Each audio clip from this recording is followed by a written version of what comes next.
NBC Sports welcomes you to the Martinsville Speedway in South Central Virginia for NASCAR Busch Series racing, presented by Aaron's Sales and Lease Ownership. They've been having NASCAR races on this very site since the late 1940s, but what once was a dusty country dirt track is now a shining stadium wrapped around a very tough half-mile track. It's a challenge on any day, but an extra challenge today when some of the fastest cars in qualifying will have to start from the back of the field.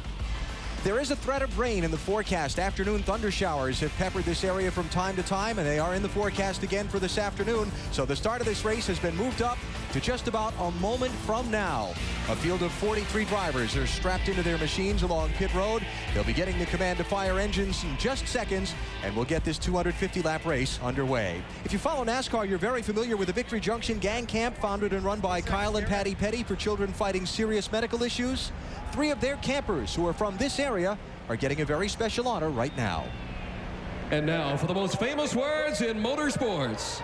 Will Cheese Quapple, Danielle Bollock, and Nick Chase of Victory Junction Gang Camp. Count at 3. 1, 2, 3. Gentlemen, start your engine!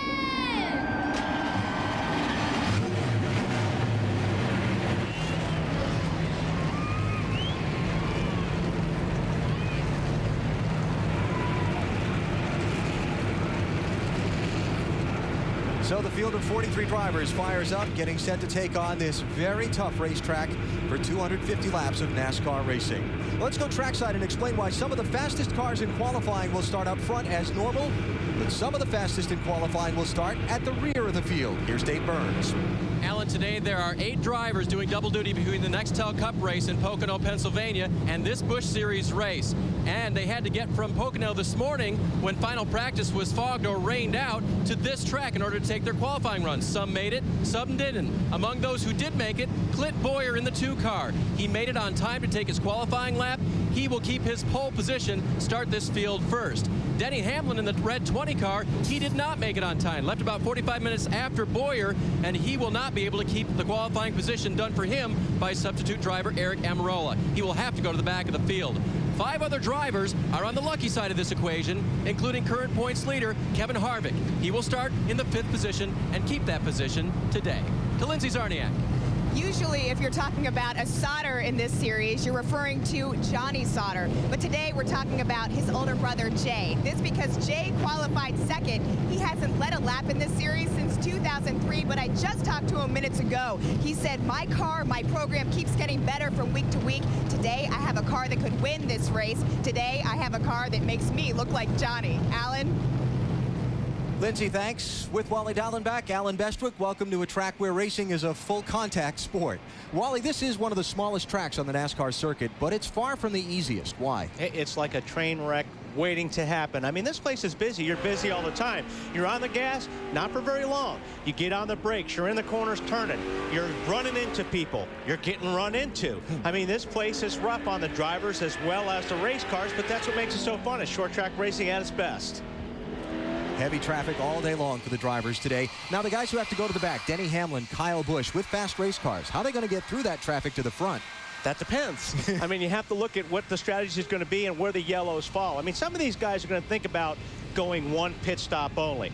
Some of these guys are going to, if their cars are good, they're going to want to race their way to the front. It just all depends on how their cars are and where the cautions fall.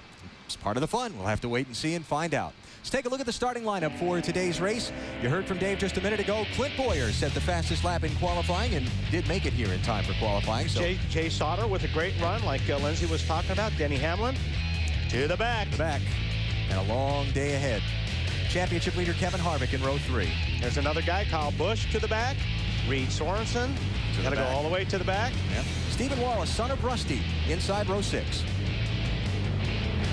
There's another Sauter. How many Sauters are in this race? That's 3 already. There'd be 3, yeah. Yeah. John Andretti, former Nextel Cup winner here in Martinsville, going to be inside row 9 today. David Green, Mike Wallace, got some guys. These guys obviously have their work out. Kenny Wallace won this race 10 years ago. Yeah, 1994. Yep. Got 3 Wallaces in the race, too, by the way. So you got the Sauter gang, the Wallace gang. Wow. Ron Hornaday, many laps of experience on this racetrack. He'll be in row 15, driving a car owned by Kevin and Delana Harvick. Chase Pistone makes the race. grandson of Tiger Tom Pistone, a legend in NASCAR. Yeah, that's right. Todd Cleaver. Ricky Craven back to Martinsville. He always runs really good here. And row 21, Darrell Waltrip, one of the Martinsville Masters over the years, is back in a race car today. And Carl Long got the final starting spot in this field. Only one driver failed to qualify, 44 here for the 43 starting spots. So the unlucky one was North Carolinian Richard Landreth. And you see the 3 drivers who did not make the trip in time from Pocono here to Martinsville. Someone else qualified their car, so they dropped to the back on these pace laps. And that would be Kyle Busch and Denny Hamlin, as well as Reed Sorensen. Closing in on the green flag, final stories from pit road. We start with Lindsay. Rookie driver Mark McFarland drives the 88 car for Dale Earnhardt Jr.'s Busch Series team. He injured himself back in Milwaukee. He was able to get back in a car finally last weekend at Loudon, but he told me, I really didn't care as long as I made it back for this race at Martinsville. He loves this track. He's got tons of experience here, both in late models and in trucks. He said he loves it because it feels like you're racing around a house. Dave? Lindsay, this race today is a dream come true for 3-time Cup Series champion Darrell Waltrip. He finally gets to drive his brother Michael's number 99, the Aaron's Dream Machine. Now, he's done very, very well at this racetrack, even though he starts 37th today. In the Nextel Cup Series, 11 wins, and his average finish in 52 starts, 10.8, just about 11th place. He starts in the back of the pack, but he has a good chance, and no excuses, to make his way up to the front of the field. Alan? It'll be fun to watch Darrell and some of these other guys that have to start out in the back, try and pick their way through the traffic in these opening laps. Got to be careful too. You got to, I mean, there's a lot of times you'll see these yellows come out right off the bat, and that's what those guys really have to be careful about. That went to the back of the pack is just keeping it clean. Try to keep it clean. Don't get any wrecks. There they are dropping to the back. Saw Denny Hamlin in the 20, Kyle Busch in the 5. Check out some of the numbers on the day today here in Martinsville. 250 laps around this little bull ring. Now let's explain this pit window, because yeah, that's kind of a wide range of numbers there. That's a pretty wide range. Well, I mean, like we talked about earlier, some of these guys may try to go on one stop. It's just going to depend on where they are when those yellows come out and how they want to try their strategy. Threat of rain, threat of afternoon thunderstorms in the area, so the start of the race moved up. You see the temperature, it's pretty muggy here in South Central Virginia today, and we're less than a lap from the start. So all these drivers now strapped in tight, getting ready to go, knowing that they may have to reach for that brake pedal in a big hurry in these opening laps. Yeah, this is classic place that we talk about the accordion effect. When you go smoking down into turn 1, the guys in the front get on the brakes, and you'll see a lot of guys getting into each other the first couple laps. So just trying to get it sorted out. You don't get clean running room, but you're just trying to get it sorted out. Green flag is in the air. We are racing in Martinsville.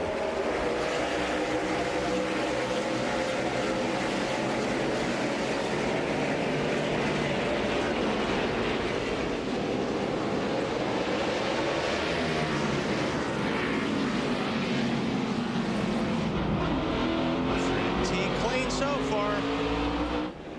Very clean first lap. Glenn Boyer leads lap 1, driving for Richard Childress. Johnny Sauter shakes out second over his brother Jay. Then it's Kevin Harvick, the championship leader, 4th. And the 88 car in 5th is Mark McFarland. There's Jason Leffler on the 38, and there we go. Stephen Wallace in the 64 is around. Caution flag is out. Oh, talk about losing track position in a hurry. That's one way to do it. And Stephen started in the 11th spot. Yeah. He's going to be 43rd now. But that's the thing is he just got tapped. There's no damage to the car, so I mean the car is fine. It's just that now you've got your work cut out for us. There's that accordion effect I was talking about. These guys slow down in front of you. All the guys coming up from behind can't get after the brakes quick enough. Unfortunately, Stephen did nothing wrong, but he paid for it. And the 18 car that bumped him is J.J. Yaley, driving for Joe Gibbs Racing, one of the Nextel Cup drivers in the field. Stephen's first try in the Busch Series here at Martinsville. We'll wait to see if anybody makes an early pit stop, but I wouldn't expect to see any of the front runners. And in fact, even Stephen Wallace stays on the racetrack, so no pit stops there. That's one thing too, when you spin on this concrete, it doesn't hurt your tires as bad as if it were a spin on the asphalt. So a quick caution out, just a couple of laps in to the 250 here in Martinsville. Clint Boyer is the leader. The crowd waiting to restart. We'll come back for it on NBC. A lap away from the restart at Martinsville Speedway. Check the NASCAR Busch Series Championship standings. Kevin Harvick with a monster-sized lead. Yes, I'd say that's a monster-sized lead. He could be the first one out of the race today and not even come close to losing all that advantage, even if Carl Edwards won. It's been that kind of season for Kevin Harvick so far, and he sits in the 4th position on the racetrack at the moment. Coming to the restart, Clint Boyer, Harvick's teammate for Richard Childress in that 2 car, is the race leader. Sauter brothers, Johnny and Jay, 00 and 01, second and third, and then Harvick 4th in line in that blue 21. Okay, cars off. Ready to roll anytime. You ready? Ready? Green, green, green. Outside only. Jam up on the start there. Looks all right. Looks all right. As Carl Edwards in the black 60 popped on a line on the outside. Inside 5. Inside. Good move. Got back down to the inside, which is important. He could have lost a lot more position there if he didn't. Clear. Inside, inside. While we watch this racing up front, let's get an update from Stephen Wallace's pit. Here's Lindsay. I was talking to Stephen Wallace earlier this week, and he was saying that they were just having a tough time with the car, getting it to turn well in the corners. So obviously, they're experiencing a little bit of that today. He's also said, though, hey, I'm going to pick my uncle Kenny Wallace's spray. He's the last person to win at this track. Dave? Lindsay, we talked about these drivers doing double duty this weekend, and part of the problem is they have to remember who they're working with. Greg Biffle gave an early report to his pit. And mistakenly called his crew chief, Newt Moore, Doug, and then he corrected himself. Doug being Richard, the crew chief on his Nextel Cup car that he's been working with all weekend in Pocono. You think Newt got upset by that? No. Okay. Newt knew what he was talking about. Got one in the wall down in turns 1 and 2. Steve Wallace. No caution yet. Caution's out. Caution's out. Slips out. I think he's going to need a little bit more brain picking there with Uncle Kenny. Yeah.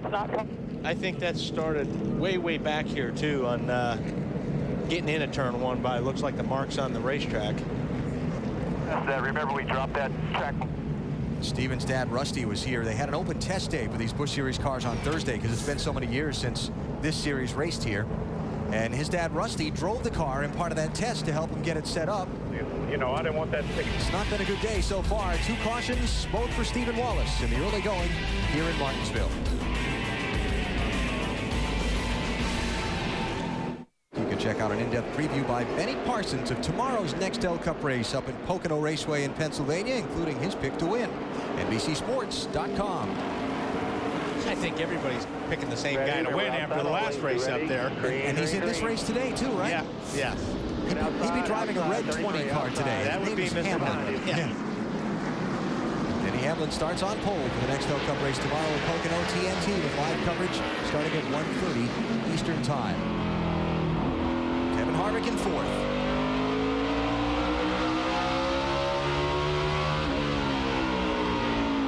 You can see getting down in the corner, everybody, pretty much gets to the bottom, especially early in this race. I mean, as the race wears on, you'll see guys sliding up a little bit more.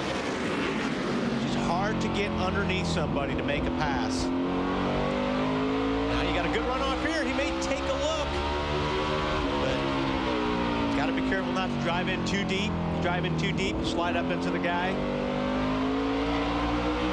And this is one of the things about this racetrack that frustrates drivers. Clear up. And leads to guys maybe using that front bumper. Whoa! Now's your chance. Go, go, go, go, go. See that? That's what you're waiting for on a place like this, AB, is if a guy makes a mistake, it opens up that little window of opportunity now. Harvick will get the spot. But you're right. It's early in the race, so you're patient.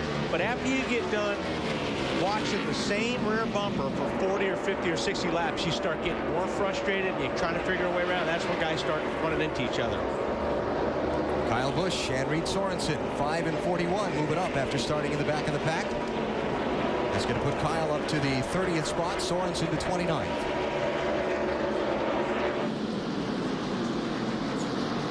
Stephen Wallace coming back off pit road. Lindsay? Well, you guys talk about somebody that's not having the kind of day that they expected to start off. 64 of Stephen Wallace. He just headed off pit road.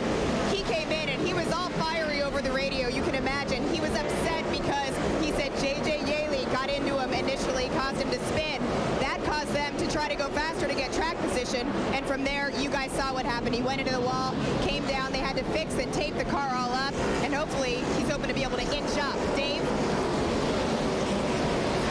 Lindsay, we just showed the 5-car of Kyle Busch. All the substitute drivers this weekend, there was a real variety. Dennis Setzer was the substitute driver for Kyle Busch for qualifying this car. And really sad that he couldn't start the race. Knows Kyle maybe has a better shot at winning, but Dennis, a very successful Truck Series driver here, and did a great job of making sure that car had a decent spot in the field. Again, Kyle was one of those drivers, though, when he jumped in the car, they had to go to the back to start the race. Kyle's just moved up to 29th spot, Dave, and he's working on some more. He and Reed Sorensen kind of tag teaming their way up through the pack here. Yep, they are working their way past the 32 car, Chase Pistone, and then we've got Ricky Craven following them through. And that's the thing, you get hung on the outside here. It's really hard right now. You want back at the bottom really, really bad. You're going, come on, give me a break. Let me get down there. Then all of a sudden there's another guy down there, and there's 10 lined up. So this is where the frustration starts coming in, Alan, where you're hung on the outside and you're begging your spotter right now, find me a hole. And Pistone in that 32 car is so young. He's just 22 years old. Concord, North Carolina, just outside of Charlotte, his hometown. And this is NASCAR Busch Series debut. Now here's a guy on the move. Here's a guy on the move right here. 20 car, picking his way through. He is at the moment. What's he up to, Alan? Just keep digging. We'll fix that thing up. Just keep digging. Dave, where is he? He is way back in traffic right now, Wally. And can you believe it? He says that car has absolutely no grip. Yeah, it looks like cars. Well, I mean, how difficult must that be to get through? You have a faster car, but it doesn't pick up well on the back end. Well, if he doesn't have any grip, then there's a lot of guys out there that are in worse shape than he is, because he's passing a lot of cars right now. He started 41st, Hamlin did, after he dropped to the back of the field. He is up to 21st. He's about past half the field under green. And we haven't had a lot of green. No, we haven't had much green at all. He's coming up on Boris Sedge right there in the 9 car. So the 20 car is pretty fast. We get Boyers in traffic already.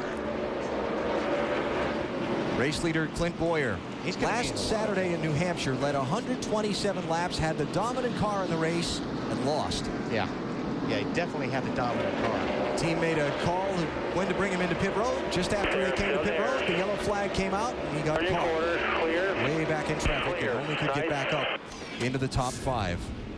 But Boyer's out in front now early at Martinsville. Put 30 laps of 250 on the board. The Kansas native pacing the way in Virginia.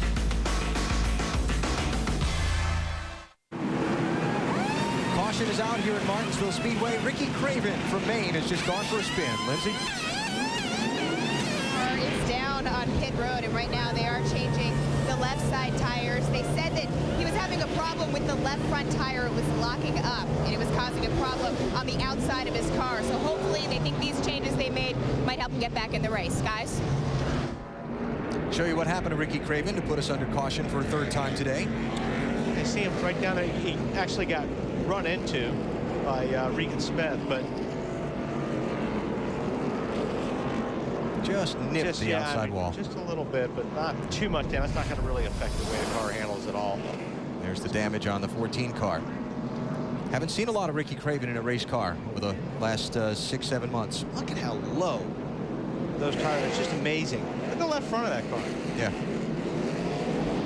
And it looks half flat, and it is. It is half flat. But that's intentional. Oh no, I know. It's just amazing they run that low air pressure, but that's what they have to do. And as they put laps on and the heat inside builds the pressure in the tire, it grows and looks a little bit better than that. Our Wendy's race menu tomorrow, the NASCAR Nextel Cup Series in the Pennsylvania 500 from Pocono Raceway in Pennsylvania, 1:30 Eastern Time. We start with Bank of America Countdown to Green. Denny Hamlin featured on the Countdown to Green, and a couple guys subbing for Wally in the Wally's World car. I understand they tore my car up too. I gotta look at the torn up cars. Keep going, everybody straight, everybody straight. Chase Sauter like he gave his brother a pretty good shot there. Yeah, that 0-1 car, the fourth place car, have to watch the nose of that carefully and see if he didn't close off that very tiny grill opening that gets air to the radiator. And there's Hamlin in the 20, charging up through. I'm going to say he did some damage up there, AB. I don't know if it shut it off, but we'll take a look at it. He could have some water temperature issues here if he did. Hamlin fighting with Kenny Wallace here to pick up a spot. That's going to be the 18th position. And the 20 car will slide in. It's Jerry Robertson out of Colorado in the 78 he works on. All right, here's a look at the hood of that 0-1. Yeah, you see there's some damage up there, right? Front part of the nose. So that could be an issue for him if he's not getting the right air to that radio. I tell you what, that's a pretty good hit. Yeah. Might make the car handle better, but it's not going to do him any good if he's in the garage over. Exactly. Right? If we start seeing water spraying out by that windshield, we'll know. So Jay Sauter, who started on the outside of the front row, back in fourth place right now, and with some damage. Kevin Harvick in that little scramble in the 21 car slipped into second. And now it's two Richard Childress Racing cars at the head of the field. Boyer in the 2 and Harvick in the 21. Harvick, we'll have to see. Harvick may be a little bit better right now. It looks like he's getting through the center just a little bit better than Boyer, which is the whole key here at Martinsville. We talked about the car rolling through the center, and that's what you want here. You want to roll through the center and then be able to pick up the gas hard. What are they saying about those cars, Dave? Well, Wally, they spent a lot of time this week coming back and forth from Martinsville to Pocono. In fact, on the open practice on Thursday, they had to head back out to Pocono. That's easy for you to say, Dave. It really, really wasn't. Anyway, they were driving Kevin Harvick's Escalade to the airport, and they had a flat. So everybody got out of the Escalade. Everybody went and had a task to do to change the tire. Kevin Harvick wore the white gloves that come with that car when you want to change a tire, and they all had something to do. They got to the airport on time. They really worked well together. Did they race well together, too? So far. I wish there were a picture of that. Kevin Harvick wearing the white gloves, changing the tire. Does Lindsay have pictures of that? I don't know. You know what? I don't have pictures, but I have Clint Boyer's word. And Clint Boyer told me, he's like, if you share that information, please be sure to tell everybody that Kevin Harvick was begging to call for roadside service. A bunch of guys working on and driving race cars for a living. I don't think they needed to call AAA. There's the 5 points that Mr. Harvick, I guess, was looking for. Clear. If you're new to NASCAR, a driver that leads any lap during the race gets 5 bonus points toward the championship. So since these two guys are teammates and well clear of the third place car, Kevin Harvick was just given those 5 points by being allowed to lead a lap from his teammate. Boyer locked the left front up there that time. Documented Denny Hamlin coming up through the field. Here's Kyle Busch, another one of the Nextel Cup drivers who had to start at the back. He's making some pretty good progress up through. 23rd place. So he's made his way through about half the pack. Greg Biffle trying to move forward. Biffle did get here on time from Pocono to qualify his car, so he was able to start where he was scheduled to in 7th place. Right now he's working on that 88 car, Mark McFarland, for 5th. The spots get a little bit tougher when you get up close to the front as far as positions and making ground up. So he's working on Mark right now, has been. See the day so far for Greg Biffle. It's involved cars, airplanes, helicopters, golf carts, and now a pretty decent looking race car. Richard Childress Racing up front. Clint Boyer leading Kevin Harvick here in Martinsville. Keep going to the corner, watching our way to the top. Almost got. NASCAR Busch Series Racing from Martinsville, presented by Aaron Sales and Lease Ownership, is brought to you by Nexium. Learn more about Nexium at purplepill.com. By Allstate, official insurance sponsor of NASCAR. And by Aaron Sales and Lease Ownership. Nobody beats Aaron's. Nobody. Under caution for the 4th time in Martinsville. That is the damaged car of Ron Young, and we show you what happened. Now we're on board Darrell Waltrip's car. They're going down into turn 3.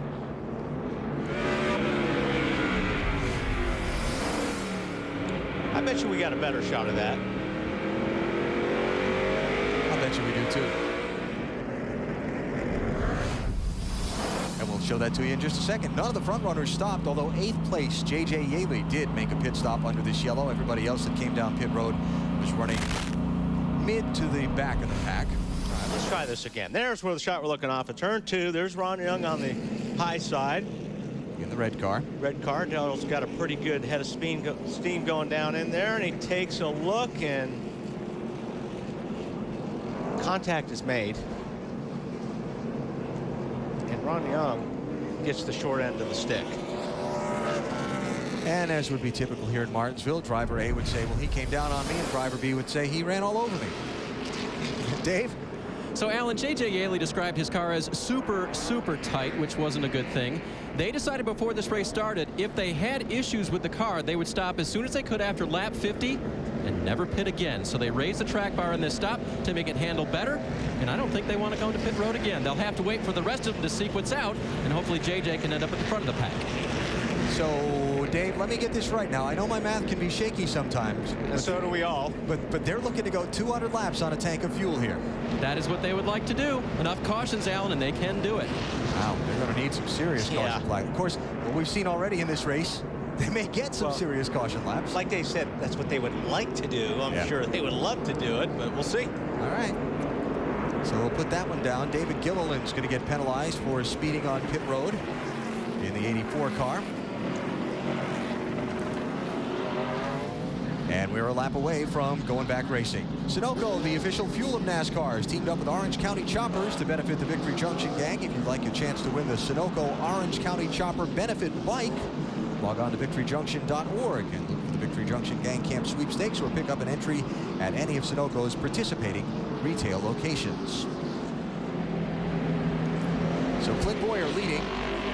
Kevin Harvick second, Johnny Sauter third, Jay Sauter fourth. Did not pit to fix the damage to the nose of that car, so the temperature gauge must be reading okay. Yep. Yeah, obviously he's not having a problem with it, so Green, green, green. like I said, it may even be helping him. I mean, if it's not overheating, probably getting a little bit more air on that nose, which helps here. There's Biffle to the high side of McFarland, but I don't know if he's going to be able to pull that one off or not. That's a tough thing to do with Martinsville, passing really the outside lane. To do. And if he doesn't do it, and he doesn't get in line, he's going to lose a bunch of spots. But giving it a good fight right there. This is for 5th place. Tell you what, that's pretty impressive right there. Up ahead, leader Clint Boyer slips up the racetrack in turn 2. Kevin Harvick through and takes over the top spot. And Biffle takes over that 5th spot, doing it the hard way on the outside. That was pretty impressive. Not known Greg Biffle will be afraid to try something in a race car. There's real estate out there. So after leading most of the opening 57 laps of this race, Clint Boyer back to 2nd. Dave? And Clint Boyer has a funny feeling in that 2 car right now. His crew asked him to define it. Was it just stuff on your tires, or do you think you have a tire going down? No response back yet from Clint. And we'll see. We'll keep our eye on that.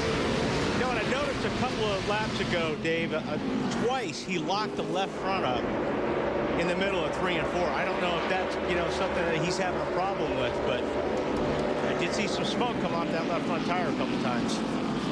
Mark McFarland shuffled to the outside, bumped a little more. I would say, yeah, that was kind of like, move over. An 88 car owned by Dale Earnhardt Jr. That's the JR Motorsports team. McFarland being shuffled back. This is on board from Carl Edwards' car. Called Carl's name much yet. No, he's going to get in there, and that's what you got to do. You got to get the guys on the high side. You've got to fill that gap up before you get to the center of the corner. Oh, locked the left front up. That's Bernie Lamar in the 77. Californian driving for Kevin Harvick. Dave, how about that 88? Well, if Bernie Lamar doesn't run into him, he'll be fine. His car is just a little bit tight since the start of the race, so Mark is pretty confident about it. Said it was coming around to him, but it still won't turn down in that corner.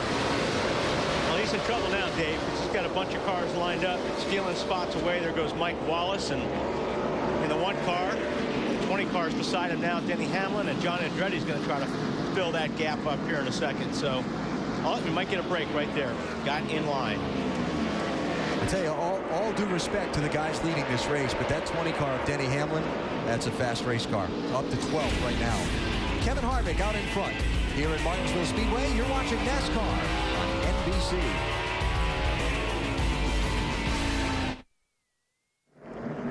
Back at Martinsville Speedway, the Goody's 250 for the NASCAR Busch Series under caution. Jerry Robertson, one of a couple drivers involved. Yeah, it just looked like Robertson got in here in the 4-car Vidovich. He was ready to get on the gas, gets into Robertson. Hornaday decides just to move everyone over. Get himself clear of the accident. Can't find a hole. He made a hole. Jerry Robertson in the 78. Augie Vidovich in the 4. But this happened right in front of the leaders, and so I think, you know, there's no damage done to their cars, and they didn't lose a lap because of that. So. And just a couple of pit stops under this caution flag, so we'll step out, come back for the restart. The stars of the NASCAR Busch Series racing in Martinsville, Virginia. Just back under the green flag at Martinsville Speedway in Virginia, the NASCAR Busch Series on NBC. The Richard Childress teammates, Kevin Harvick in 21 and Clint Boyer in 2, out in front.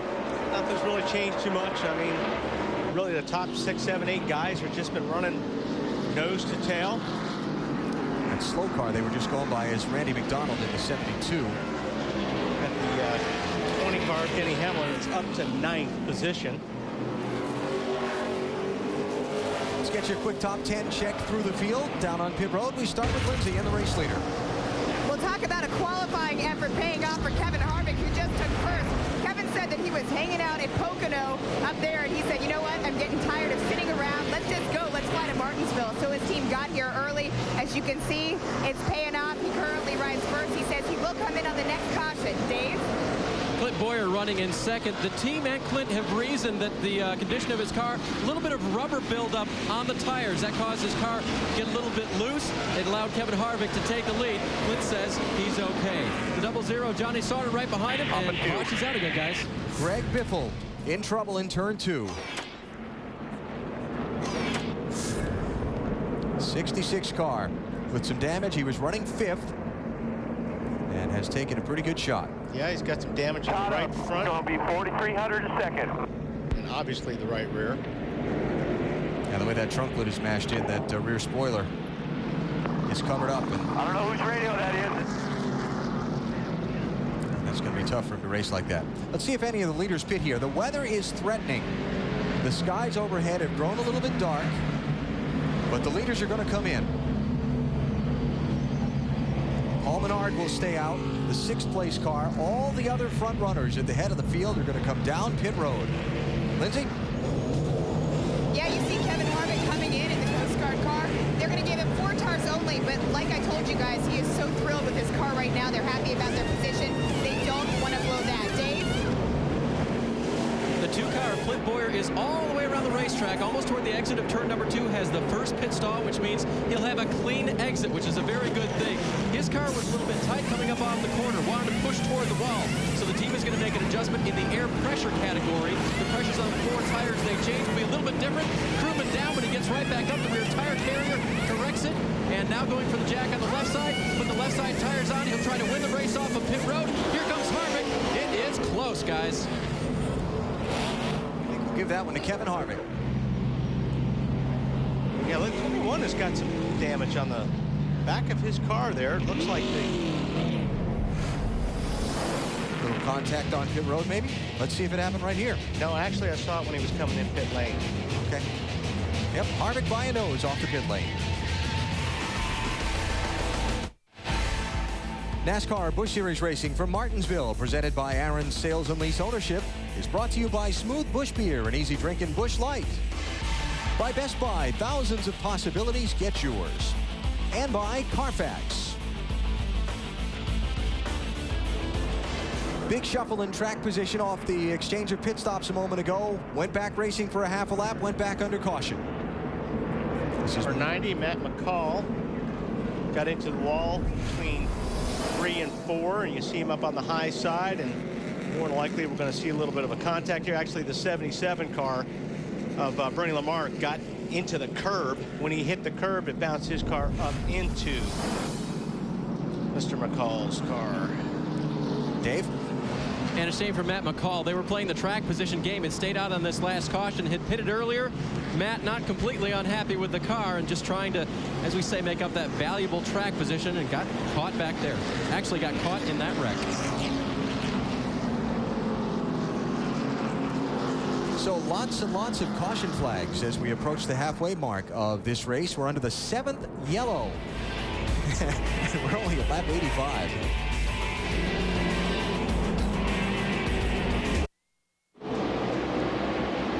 Back in Martinsville, Virginia, just underway once again. The green flag waving, and a new leader, Paul Menard, did not pit under the last couple of cautions when most everybody else did. All right, we got about 10 or so cars, then we got trouble. J.J. Yaley into Kyle Busch, 18 and 5. And the yellow flag again. Yaley has seen his share of action so far, 90 laps. It's a second incident he's been involved in. He just drove into turn 3 and just... So caution number 8. He can't drive to save his life. Let's see what happened here. 18 slides up the racetrack, gets into the 5 car. Well, that was weird, huh? Like when he stepped on the gas, the car started to get away, and he was wrestling with it. I bet you if we would have started that back, or he'd back a little bit further, he just drove in there real hard and slid up the track and got into the 5. Because it looked like he was in a 4-wheel drift, just still sliding. Just going, trying to catch it from the I entry. mean, I'm all about running into each other, but this is kind of crazy. Okay, road's open. So Kyle Busch, who had made his way nicely up from the back of the field. Remember, he was one of those guys who had to drop to the tail on the start. Now with a little bit of damage on the left front of this car. Now on a super speedway, that damage would be critical. Yeah, not so much here. Not really dependent on the aerodynamics too much here. But you got to be careful you don't hit your tire with the fender and have tire rub, or knock the toe out. That's going to be a problem. But he's going to come and have that looked at. Yeah. Greg Biffle pitting ahead of him as well, continuing to work on his car after the damage from a crash in turn 2 a little bit ago. So Harvick is sitting in 9th spot right now, and all those cars in front of him stayed out when all those other guys pitted. Dave, what's going on with 5-car? A little tire rub, anything else? Well, they haven't really said on the radio. I think I missed the initial comments of Kyle by the time I just got over to his channel. They've been silent ever since, and so we'll just see what they do. They're going to go to work, obviously, on the right side, change all 4 tires on this car. The left front is really down on that left front tire. Now, I know that's normal these days to be low like that, but it really got crunched in a bit. There's a bit of a kink in the left front fender, and but not too bad. They just pulled that out a little bit. Lindsay? They're going to hit until around halfway. They're going to try to go one stop. Hey guys, if you could listen to the radio down here, it's kind of comical because a lot of these drivers are getting on and giving their 2 cents. One of them being Todd Cleaver. Todd told me earlier today that he hates driving this racetrack. He's like, I'm not going to sugarcoat it. I absolutely hate it. He's 27th right now, and he just got on and said, well, you knew that was going to happen. They came into the corner running 3 wide. They have a good view. Yeah. And we do too. Let's try this again. Denny Hamlin, little accordion back in traffic. Everybody gets away okay. That's Kevin Grubb in the 2nd place, 56 car. Kenny Wallace, number 22, sits in 3rd. Now, all these guys pitted under an earlier caution. Grubb and Kenny Wallace and so on. They pitted back at lap 53, did not pit under the caution at lap 80 when the leaders did. That's the whole swapping around of track position. However, Paul Menard in that 11 car, he hasn't stopped yet this race. Right, but, and that all sounds good on that track position, Alan, but the thing is, Harvick's coming. I mean, he's already up to 8th spot right now. Clear. So if these guys, are trying to gain in track position, that's all well good, but boy, these guys behind them, some of them are flying. So bigger picture on the strategy for the race. How many times is this 11 going to stop and when? And will we see the 21 of Harvick back on pit road again during the day? Lindsay, how about the leader? Expect Paul Menard to stop only once. That's what his crew was just discussing on the radio. And I talked to Paul yesterday. yesterday, and he said, initially, I thought my inexperience at this track might have been a disadvantage, but I'm starting to think that all of my short track experience might help me out in the long run. So that's their plan. Only one stop. They hope to make it off that so that he can stay up front. And I think, Alan, that's one of those deals where your strategy, obviously you make the strategy as you go along. It all worked out for them. They got in a position where they stayed out. They're out front. It's 100 laps right now. So, yeah, why not? Go. You've got clean air. It's your racetrack. So roll the dice. Go for one stop. And so that's why at the top of the broadcast when we showed you that pit window from lap 75 to 150, 150 is the range on fuel. But the guys that are going to make 2 stops, we've already said we saw them come in at lap 80. And we may see them again later on, anytime after lap 100 to 150. Right. Greg Biffle, Kyle Busch. Damage repaired somewhat, trying to pick their way back up through the field. This is Kyle is back in 30. Oh! Johnny Andretti and Ron Hornaday have an argument of real estate. Caution down, caution down.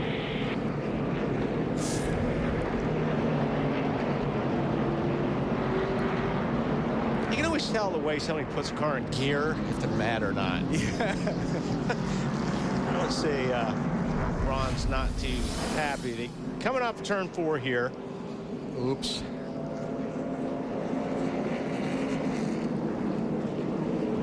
That's a flip of the coin on if what you don't know if Ron was moving over, and I mean, John looked like he was holding his line there, but that's a tough call.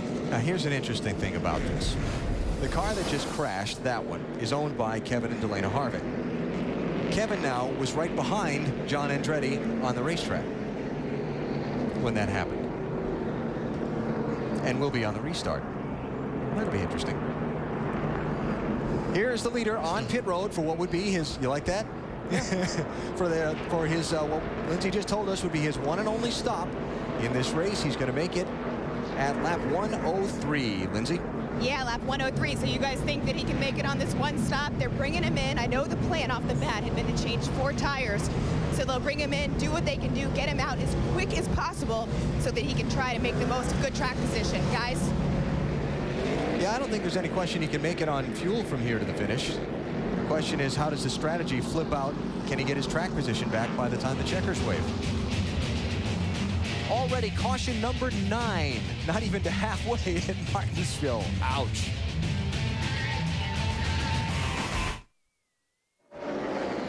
Back underway at Martinsville, NASCAR Busch Series Racing, presented by Aaron's Sales and Lease Ownership. There's the new leader, the 56 car, Kevin Grubb. Stayed out on this caution, had pitted earlier in the race at lap 53. Paul Menard, who stopped under this yellow, went from the lead to 29th place. And you watch the second place fight. It's Kenny Wallace in the 22 being overtaken by David Green in the 27. And gets the spot. There is Kevin Harvick waiting for this to all sort out in front of him so he can pick his way through some of these guys. Follow John Andretti through around Kenny Wallace. Andretti will go to 3rd place. Kevin being real patient here. That's a long way to go. Long way to go. He's got a good car. Still outside. You're clear. Thank you, Kenny. So Harvick through. Kenny Wallace back to 5th.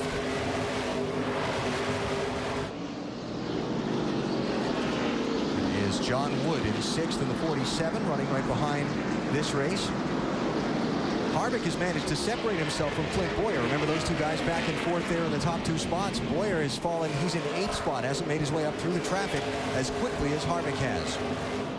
Yeah, he's had a little bit of trouble there getting past some of these guys. There he is right there. Davey's working on it. I mean, he's being patient, but he's got a long way to go. And Wally, one of the things that Clint is complaining about with that car is the motor. He said it just won't track down the straightaway. It turns fine, it handles great, but they're getting away from me. And they said, hang in there, that's the same motor you qualified on the pole with. Chill out, driver, you'll be okay. Driver never has enough horsepower. Never. I don't care what you have. Uh-oh. There's a car overheating, and there. There's Chase Pistone going behind the wall. Boyer is working on Regan Smith there in the 35 car, and you know this is for position. So I mean these guys are racing hard. Smith pitted earlier. The lap 53 caution stayed out at lap 80 when the other front runner stopped. Now there's Johnny Sauter that's moving up behind the 2 car. Big jam, turn 2. Boris set in the 9, sitting sideways across the racetrack. Back it down, bunch them off of 2 there. And imagine that, the caution flag's out again. Ay, ay, ay.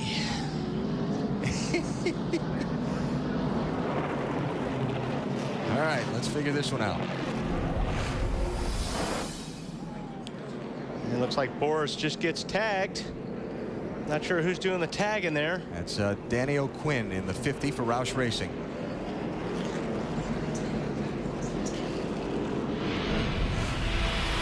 All these caution flags, we've still got 34 cars on the lead lap. Kyle Busch with some damage riding around under this yellow.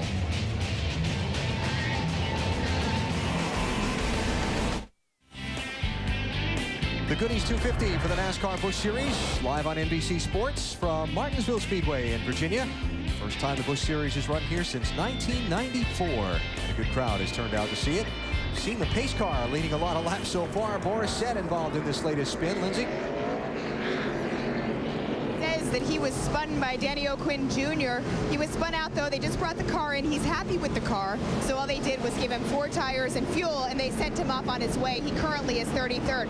Just a few spots ahead of him is Paul Menard in 27. As they go green, Paul Menard is going to try to charge up front. He believes he has a car that can get it done. His car chief says they will not stop again, and this team has gained so much chemistry that they all got together last weekend at Paul Menard's new move-in party at his new house by the lake. Guys? Move-in party by the lake. That sounds like a good time. Yeah, we weren't invited. David Green pitted from second spot. And so Kevin Harvick moves up to the number 2 slot behind Kevin Grubb, the race leader, as we try it again. Wow. Getting pretty clogged up over there, 1 and 2, but they all get through. Looking like Sauter in that 00 cars really wants by Clint Boyer. It's Johnny Sauter, 8th place. Clint Boyer in 7th in the 2. Carl Edwards, the black car, the 60, looking out of line.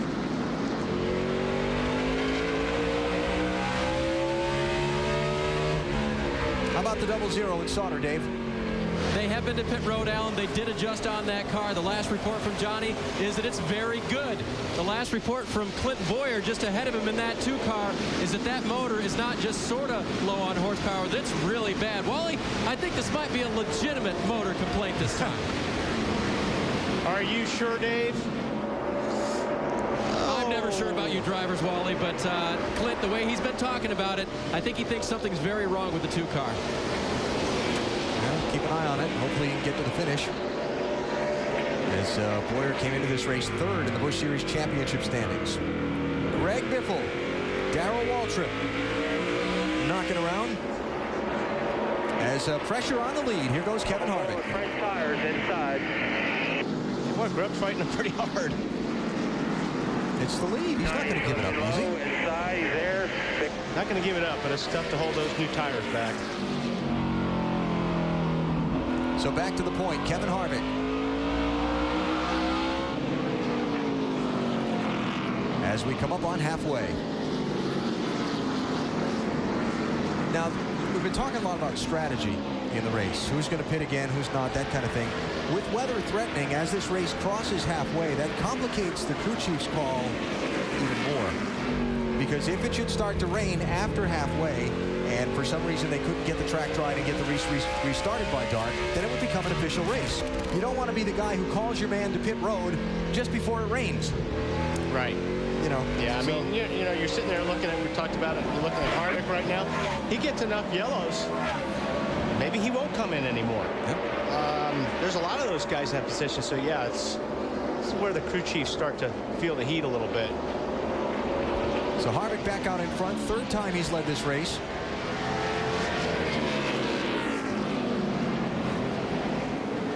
Let's just mention, we talked about David Green stopping under that last caution. He came back down pit road and topped off the fuel before the restart, but David Green is back in 34th place. Last on the lead lap. From second. From second. Ouch. There's Sauter. Really working on John Wood right there. Dave, 47's trying to hold off Johnny Sauter, but boy, Sauter is all over that bumper. What's he saying? Yep, Sauter's trying to get by. The 47 of John Wood last pitted on lap 66, and you guys talked about the strategy. They're playing either the rain game, or, according to crew chief David Hyder, they need about 12 more laps of caution, and they don't have to come to pit road again. And what could be better here at Martinsville than a Wood grandson or son doing very, very well? Yeah. Wood Brothers' famous racing family based in Stewart, Virginia, just up the road from here in Martinsville, about 25 miles. And to be racing at this track today, very special for John Wood. The earliest memory I have of this racetrack is it was like playtime for myself and my cousin and a lot of the other drivers' sons. You went to the racetrack to play. You didn't come here to watch races. And that just goes to show how young I was. This is a very special racetrack and place in particular. You know, I've got a lot of history here, both on the racetrack and off. So it's a very special place to come to. A lot of local fans pulling for John, and of course he'd like nothing better than to haul that grandfather clock back up the street to Stewart, Virginia, the very unique winner's trophy they get here in Martinsville. 38 car, Leffler, trying to get that 12th spot away. Mark McFarland in the 88 car. Ooh, up on the curve a little bit. It's funny, you hit the curb with these cars, and I mean, you know, you run so close here anyway, but if you hit the curb with your left front, it throws the car up the racetrack into the other guy, and you got to be real careful down there on the bottom. Those curbs they're not very big, but they will move the car. And that's just not something you face at most racetracks, is having literally a curbing on the inside. Right. Because if it wasn't, they'd be in the grass. Yeah. Kicking the sand all over the racetrack. Yeah. Leffler trying to pick up the 12th spot and gets it done. Shuffling McFarland back to 13th. How's DW doing today? He's wrestling around there in the middle of him. It's be about 28th place for Darrell right now. We saw him involved in one of those bumps earlier on the day. Getting back into a race car after not being in it for a while is a tough thing, but Darrell couldn't resist the chance to race here in Martinsville. He's got a lot of memories of wins at this racetrack over the years. I asked him what his most special memory of this place was. Clear there, all clear. The one that meant the most was 87, and that was the one that my daughter was born, Jessica was born that weekend. And when I got to the track, there was a rose in the seat and a note that said, "Win this one for me, Daddy." And every time I tell that story, it about makes me cry. Well, Ron Hornaday's crying right now. Yeah. That's the second time he's around today. And so we'll bring out caution once again. At least he's doing it in front of his boss every time. Yeah, you notice that? Harvick kind of stopped on the racetrack saying, can you get going? Can you stay on the lead lap?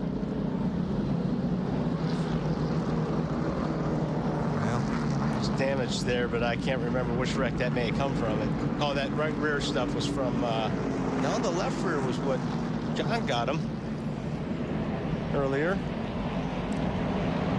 John Andretti. So yellow flag number 11 in this race. There is the leader, Kevin Harvick, stepping on the brakes, stacking up the traffic behind him, trying to let the car he and his wife own get going and stay on the lead lap. Didn't work. Coming to NBC this fall, Friday Night Lights, the series. In Dillon, Texas, high school football isn't just a sport, it's a way of life. Friday Night Lights, Tuesdays this fall on NBC. From Texas, Wally. I saw that movie. I like that movie. Football's a big deal, high school football. Yes, it is in Texas. We want to get it right, Gary. Riding with Darrell Waltrip. I need him. Okay, get caught. Put some ice over the old ticker. Well, there. That's right. Put it in your lap. Either way, it'll keep you cool. Just different parts. They're on one to go right now. We're gonna have to hurry, guys. All right, field's going to get the one to go signal here. Gary, I'll be coming out of the pit when So Kevin Grubb peeled off and pitted on this caution, so that moves the underpowered 2 car, so reported by the driver, of Clint Boyer up to second. Well, we'll see. Now that we've got he's got clean racetrack and he's got a very fast 21 car in front of him, we shall see. Dave? Clint Boyer told his crew, if this motor was running, we'd be dominating. Crew chief Dan Deeringhoff radioed back. How about we dominate lap 250? Hang in there, buddy. There you go. That's the one they pay the money and hand out the trophy. The clock. Yep.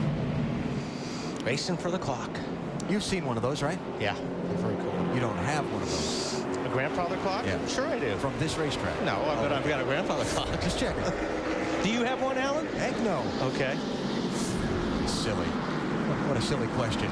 Well, there's some of us, Alan, that at least you had a chance, at least right? made it to the club, and there's some of us that have never even been to the club. That's right. 3 wide. Carl Edwards heavy on the brakes in the 60. Got out of that. Caution. Yes. Little debris on the racetrack on the backstretch. Oh, yeah, there it is. That would be probably from that 3 wide. Definitely debris. Bumper bar from behind somebody's trunk lid, probably. And that'd do some damage to a race car. There's Stephen Wallace all patched up. It's been a rough day. Yes, it has. It's been a Martinsville day.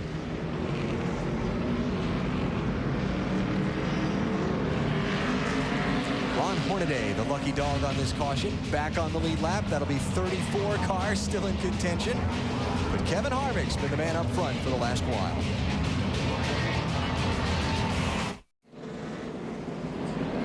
Just joining us, what have you missed? A lot of crashes. A lot of bumps, a lot of bangs, a lot of spins. 17 laps, consecutive green flag racing twice. Longest we've had in the 146 laps of this race so far. Unbelievable. But we're ready to go green flag racing for a while this time, hopefully. Confident of that, huh? That's it, hopefully. Yeah.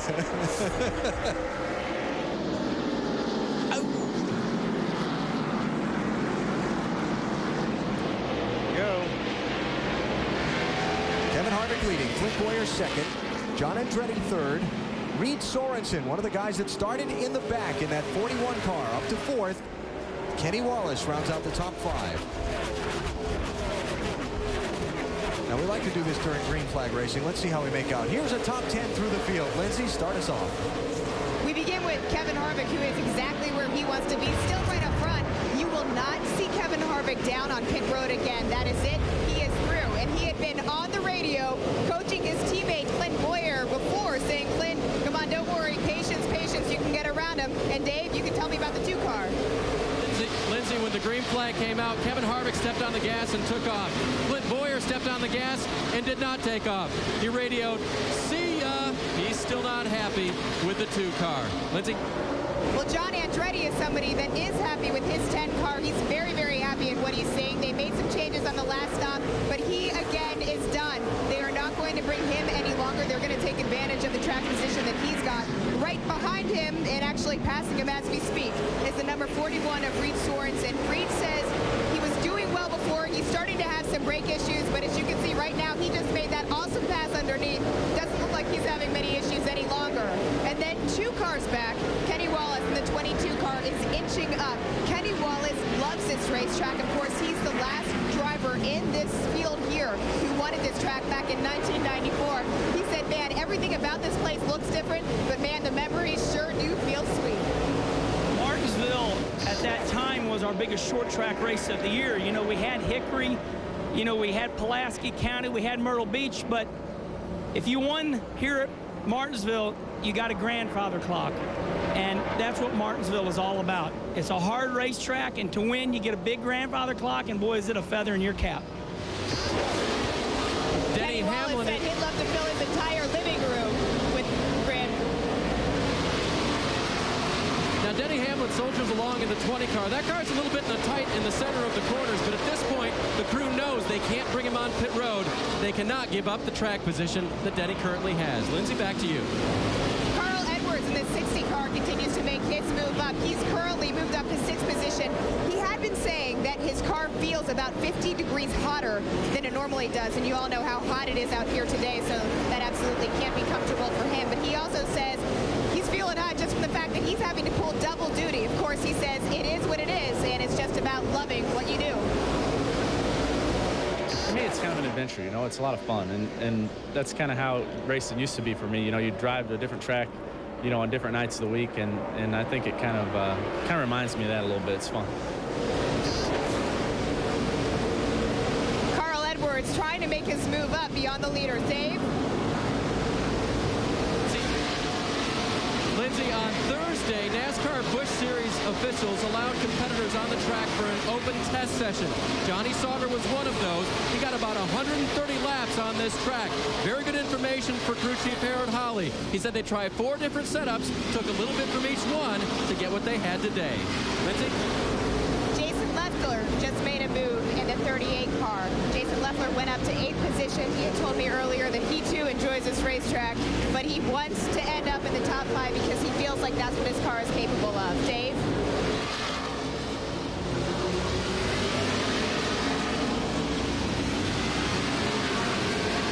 All right, the top 10 rounded out by Mike Wallace, and that is a little look at what's going on with the drivers running up at the front of this field.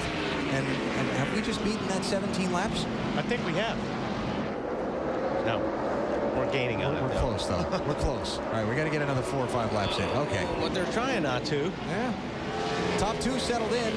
The Childress twins of Harvick and Boyer, yeah. I mean, Boyer's car, and it's hard to say if it's motor because the 21 car is getting through the center of the corner so well. You know, it looks like it's beating the 2, you know, from right. If you watch here, they get on the gas. This is where Harvick looks real strong. See the 2 car goes away, but the 2 car's driving it in pretty hard. And that's normally what you do when you don't think you have motor. You just have to be careful, Dave, that you don't abuse your brakes when you're doing this. Wally, the other speculation from the 2 crew is that Harvick knows about Boyer's motor woes and is just saving his stuff as this race goes into the latter stages. Back there, it's all good.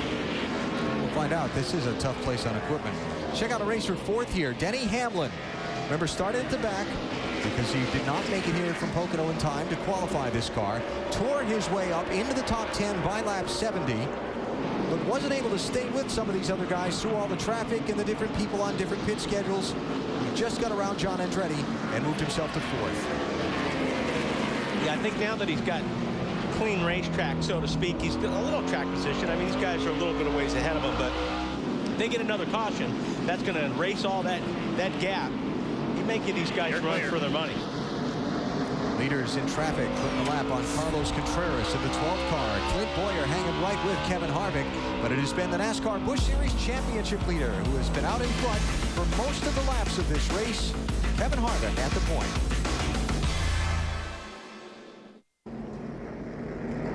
Well, got some hard-hitting football action coming. Got some hard-hitting racing action just completed here at Martinsville. Caution's out again. Watch the very bottom of your screen as the field goes into turn 1. Right there.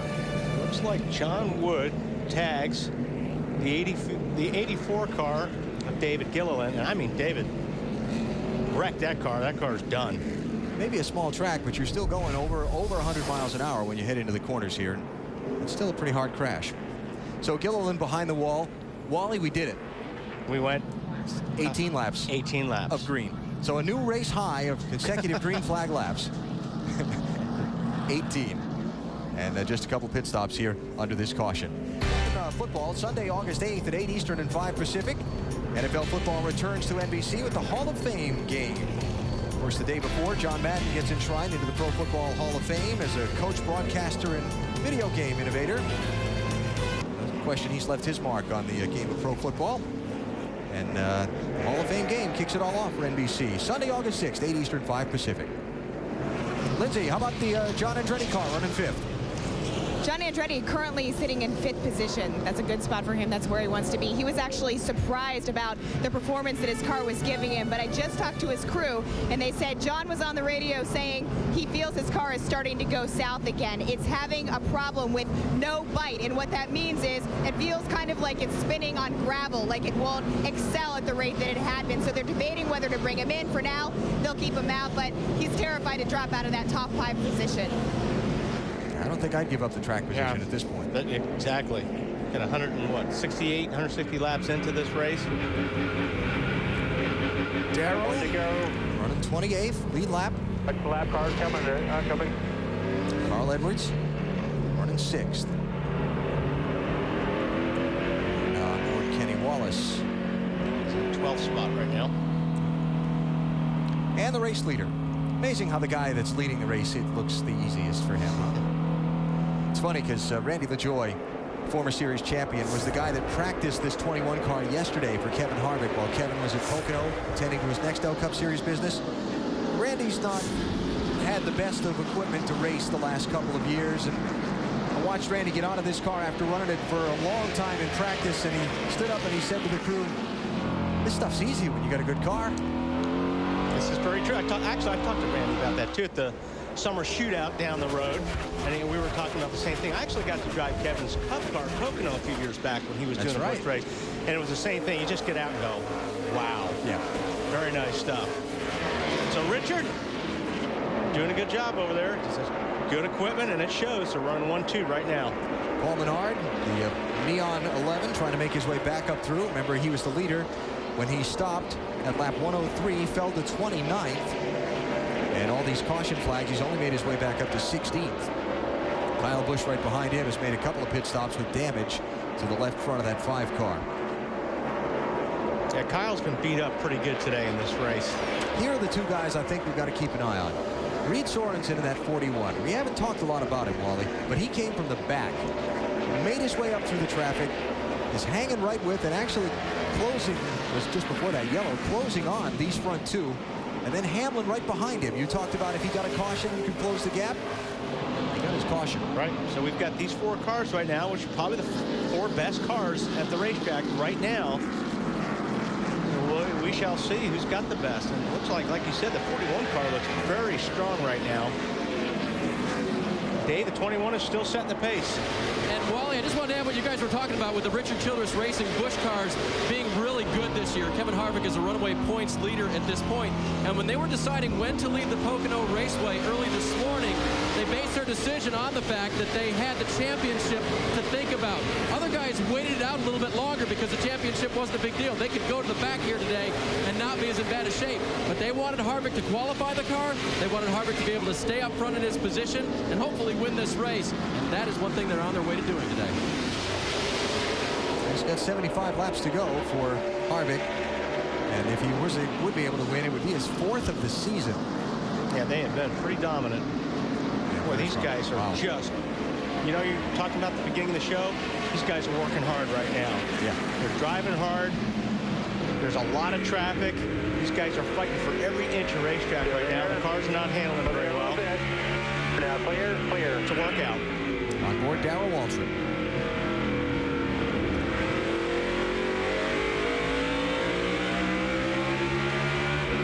Racing alongside Tim Sauter. Oh, we got trouble again. Turn 3, come all the way to the bottom. Come all the way to the bottom. Come all the way to the bottom. Horse set again up in the 9 car. David Green, 27 car. And a few others. 56 was Kevin Grubb. 08 was Jason White. And this would be yellow flag 14. And the record is 18, right? Yep. We're gaining. I'll bet the over. The way we're going, I'm not going to bet against you. Yeah. That's too bad for David Green. He was having a great race. Earlier was up as high as 2nd. And now he's got some pretty healthy damage to the nose of that car. Should I say pretty unhealthy damage? We're not going to see any of the leaders pit here, are we? No, I wouldn't think so. I wouldn't think so. Radiator starts leaking on the nose of that car. David might need a giant. Although I bet you some of these guys, maybe 11th, 10th position may come in, but. Top of the screen, way up front. Oop, there it is. David just got caught up in the aftermath. Yeah, I couldn't tell if Boris got tagged or just got in there and hit the curbing. I think he got tagged. But David definitely didn't do anything wrong but paid for it. Definitely has troubles. So to pit road for both Boris Said and David Green. None of the leaders did stop, though. And we sit under the caution with 71 laps to go. And no, we did not come close to 18 consecutive laps of green there. That's the damage on the 9 car, Lindsay. Well, damage is minimal on the 9, so they're just going to bring him in. They're not really going to make any adjustments except give him 4 new tires and fuel. And poor Boris was talking to his crew, just saying that he keeps getting spin around, and this time it happened by Bernie Lamar. But Boris is getting his stuff taken care of now. He's going to be down and away. He feels like his car is semi-competitive, so he's just going to try to make up the ground that he lost. We have set one mark today so far. Most caution flags in a Busch Series race 2006. We've done it at Martinsville today.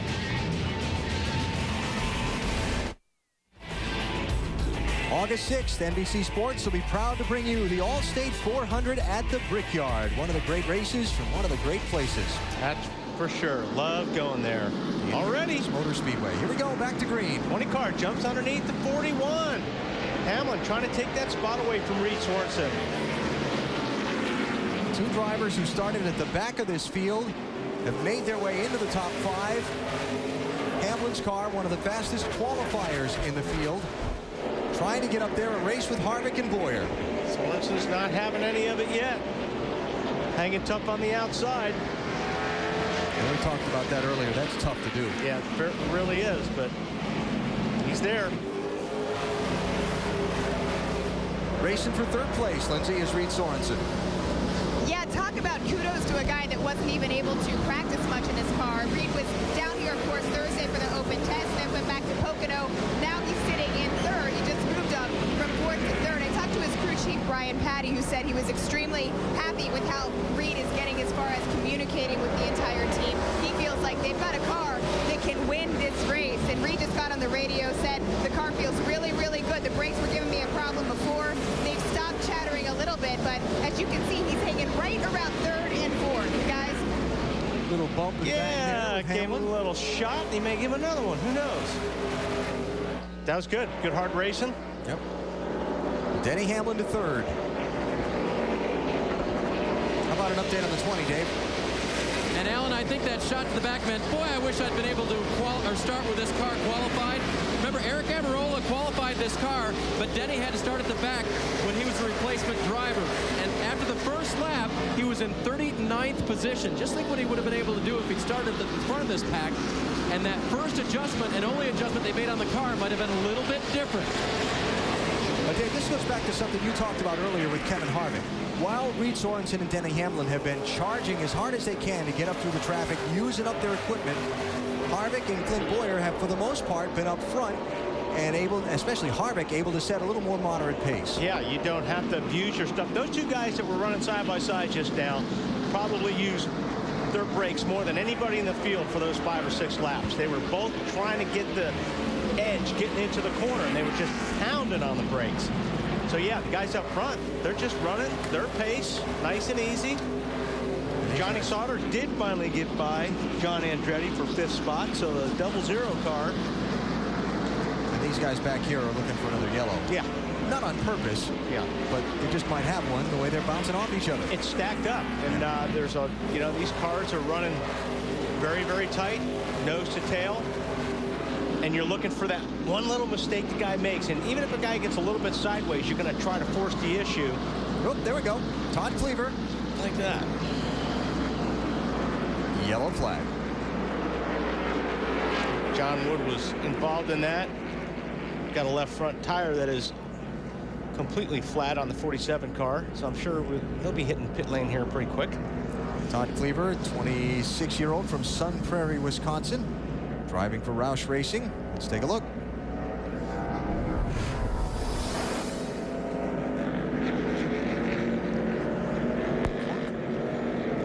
That was 88 of Mark McFarland. Yeah.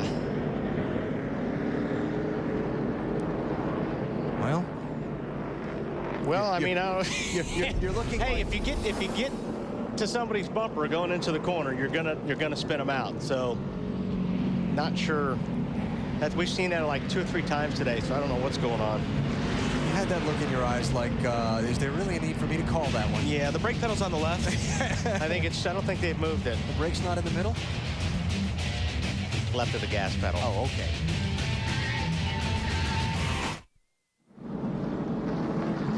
Back at Martinsville Speedway. Behind every great comedy, there's drama coming to NBC this fall. Matthew Perry and Bradley Whitford star in the new original series from West Wing creator Aaron Sorkin. It's Studio 60 on the Sunset Strip, Mondays this fall on NBC. Pace car leading the way here around Martinsville as we work what is now the 15th caution of this race. Ooh, that's not good. Overheating tremendously. We'll send water out the overflow. These guys obviously trying to figure out how extensive it is. And if you connected a vent hose from inside the driver's helmet would probably be steaming, boiling like that. On the go. All right, going to get this Goody's 250 back underway. Kevin Harvick leading. Clint Boyer second. Denny Hamlin third. Reed Sorensen fourth. Johnny Sauter fifth. You've got John Andretti, Carl Edwards, Jason Leffler, Mike Wallace, and Jay Sauter rounding out the top 10. And we're going to do this with about 53 laps to go.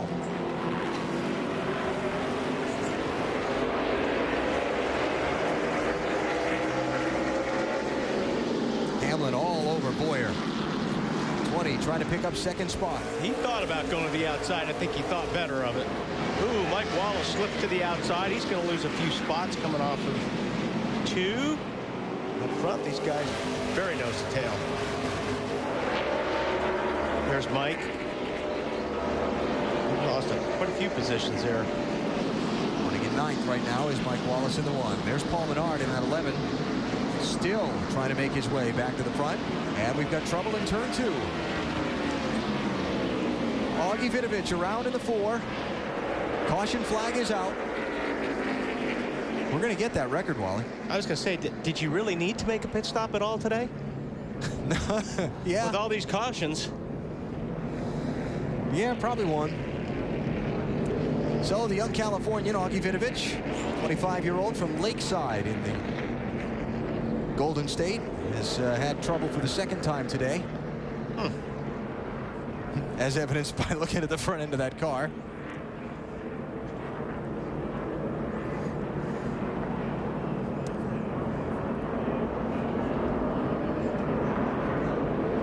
And so we'll step away. Yellow flag, number 16 in Martinsville. Still 51 laps to go. Actually got a pretty good race for the lead. We'll see how much time they get to race under the green flag.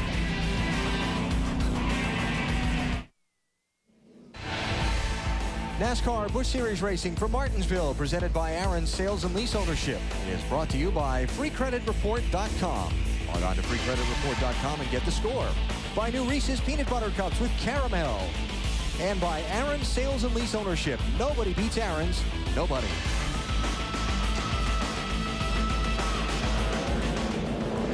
That's like the ultimate insult onto an already bad day.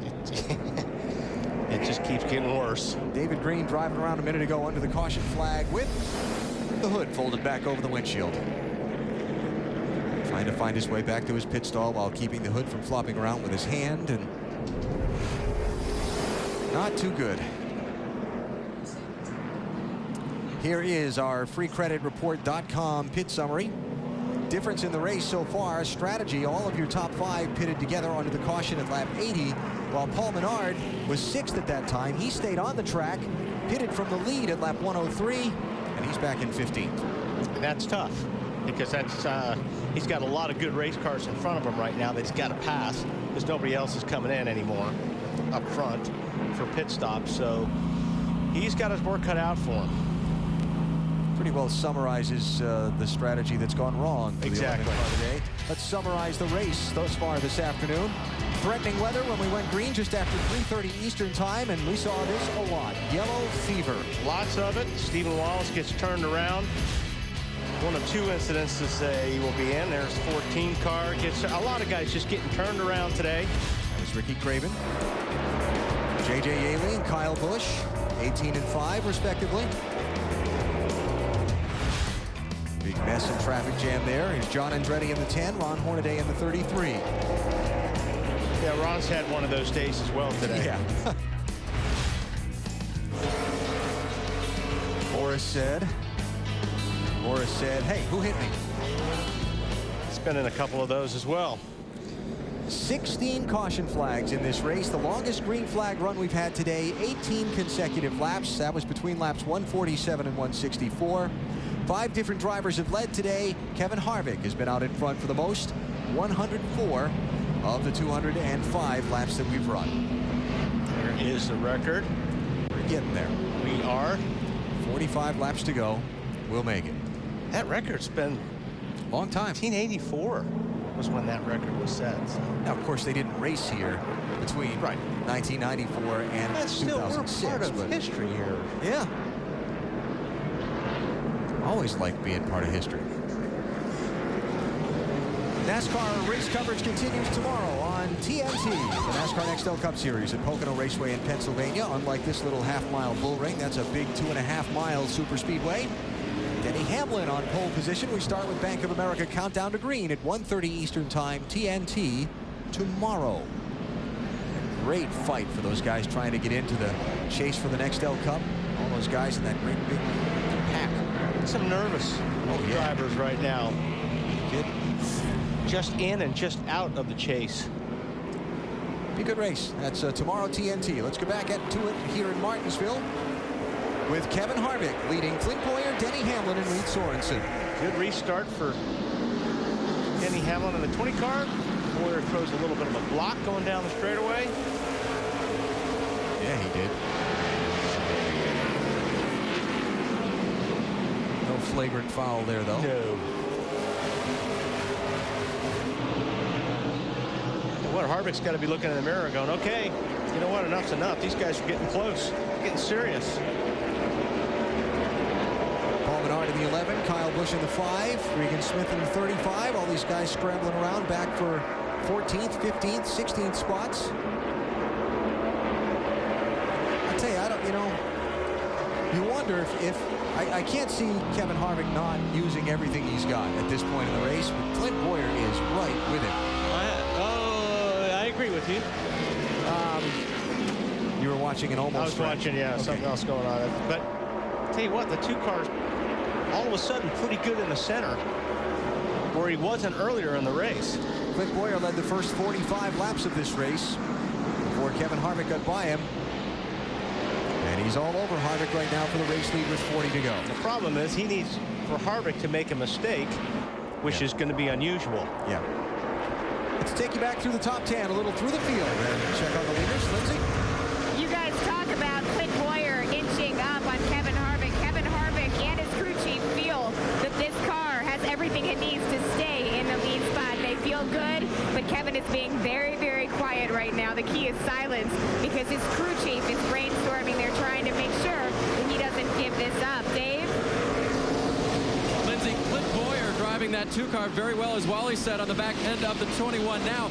You mentioned the block Wally did at the beginning of this run, and that's exactly what he needed to do to the 20 car. He said, if I can just keep the 20 behind me on that first lap, I think I can keep him behind me for the rest of the race. As for the 20 of Denny Hamlin, trying to win the 3rd race of his season, remember, he's a pole sitter for tomorrow. Came here with a lot of confidence, but started in the back of the field. It's been a good drive to the front for Denny. Lindsay? The 41 of Reed Sorensen currently in the 4th spot. He was up at 3rd. He's gone back to 4th. He's been shaking it out between those two positions. I talked to crew chief Brian Patty, and Patty said, I know our car is good enough to finish 3rd. As for if it can get up to the top spot or 2nd, I'm not sure. Dave?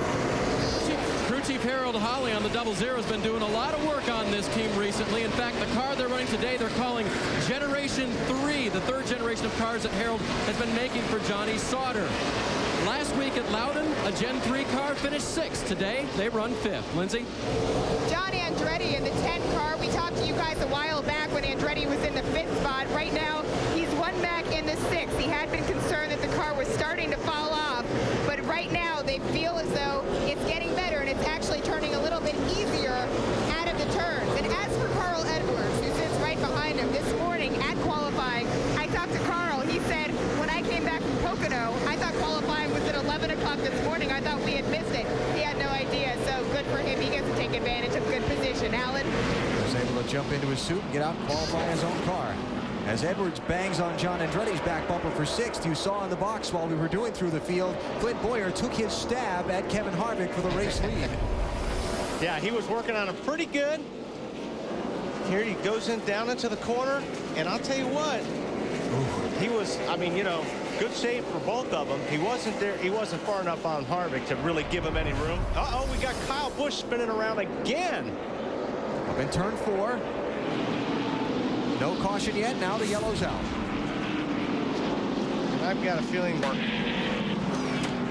Kyle got punted. That would fit the pattern. Yeah.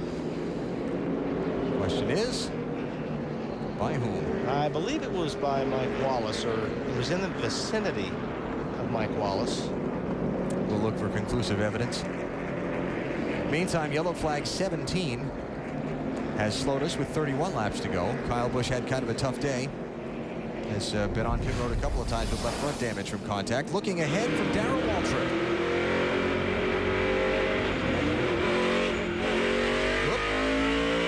Where did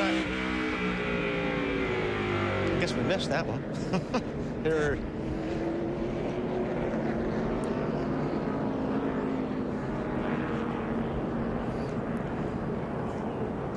All right, well, there you go.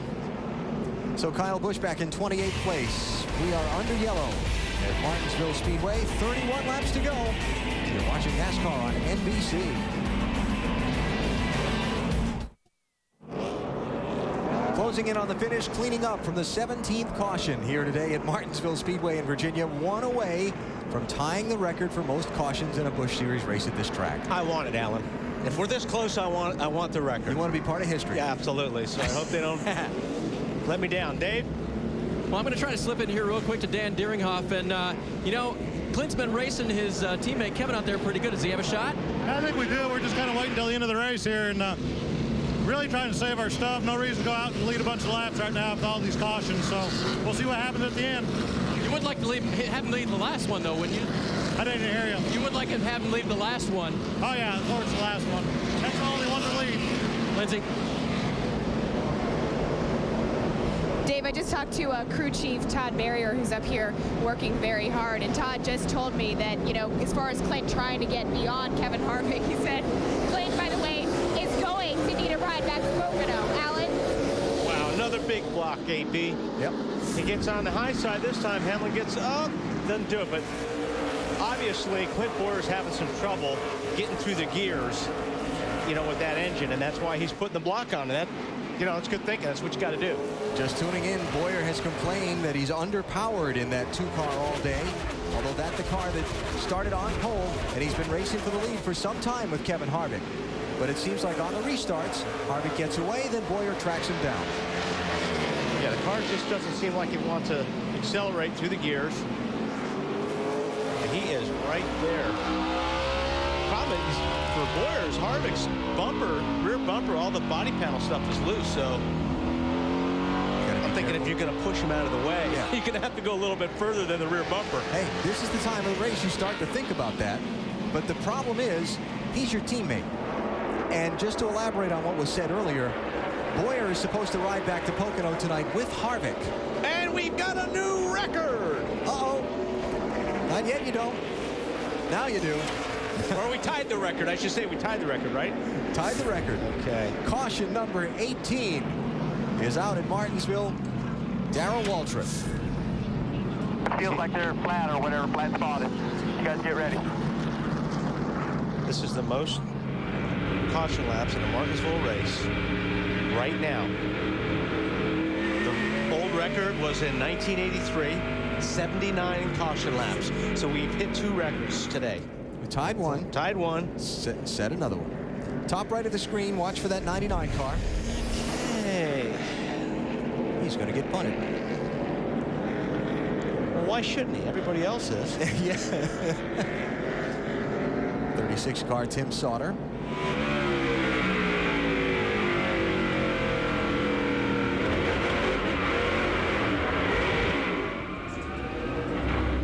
Well, you know, think of it this way. Darrell getting back in the race car today, it's good for him to get the whole Martinsville experience and relive that. We're ready. Yeah, that's right. They flat spotted. I don't think they do a hell of a lot good. He's watching all this mayhem go on around him. He's got to get his share of it. Hey, you know that hard driving you were talking about? Welcome back. Yeah. Lindsay, what's he saying? TW, who actually compared his car to a dump truck early in this race, says that it's improving the way he wants to. Their plan is to bring him in, and they want to give him 4 new tires, but Darrell Waltrip says his car has been improving. Obviously, he wasn't happy about what just happened out there, but for where he's been running this race currently, he feels like he's having a better day than what it started out to look like. Not many people leave Martinsville happy. This is one of those racetracks like Bristol, and there's a couple of happy people, but most of them are not very happy at the end of the day. So up front, we just heard from Clint Boyer's crew chief. Now, we'll just keep an eye on the restart. Yep. Al and I have been talking about it today, and the two cars having a hard time getting up through the gears. And the guy in third place, Denny Hamlin, knows it. Now he's trying to figure out, okay, I know he's going to put a block on me, you know, and pretty much the two car will block him down low. So Hamlin is going to try to get to the high side if he can, Dave. And Wally, Clint Boyer would like Kevin Harvick to get a better restart. It may not just be Boyer having trouble getting going. He asked for his teammate to give him a break and get a better restart so that the 20 is not ganging up on him. Yeah, I think what he wants, Harvick to restart faster. You know, roll a little bit faster and get going. Oh, and this is not... Well, that actually worked to his advantage. I thought it was going to work against him. Timing is everything there. Yeah. Boyer looked low on Harvick. Nothing there. Hamlin, though, not able to try and make the move on Boyer. 19 laps to go. She knew this was going to happen. And why, it's Martinsville. Through all the mayhem all day, you're going to have a good race to the finish. Yep, absolutely. There's Carl Edwards there, trying to get to the inside of John Andretti, but, well, he's still working him. There's third and fourth. Denny Hamlin in the 20, Reed Sorensen in the 41. There's a knot. That could be our record breaker. There it is. Could this be the very nice? Good call, AB. How about that? Very nice. Waiting on the yellow, waiting on it. Haven't seen it yet. Now it's out. Ladies and gentlemen, congratulations. It's a new record. You are now part of history.